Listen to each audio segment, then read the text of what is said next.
Well, one of our core values and one of our first core values is to be clear is to be kind. Zach started saying that a long time ago, but it's true. And I think oftentimes, love and loving other people well and serving other people well, it comes truth, and sometimes Absolutely. it's not always kindness. I would share, but it's most of the time it's always led with kindness, right? It's where it starts. Like I know when we onboard a smaller agency, like talking about getting into a client call, I know that we'll oftentimes sit down with them in our onboarding call.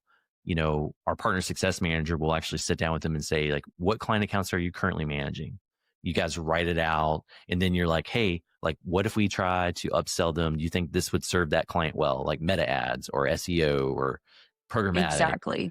And we actually help them identify opportunities within their own book of business to start. Yeah, Um, that's because they're looking at us to be the experts. And I'll tell you, in any conversation that I have, I'm always looked at as a strategist. And I would say that that's one of my strengths is to kind of look at things holistically and be like, okay, so here's what you're doing. Have you thought about this?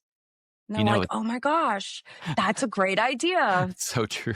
Well, and I think when Kelly Ann first came on, she worked in. We'll have her on the show at some point as well. But she worked as business consulting for a little bit, and she also worked at Yelp. But she actually mentioned like her fourth month in, she's like, I feel like I'm a full-time business consultant now. I was like, yeah, that Pretty sounds about right. much.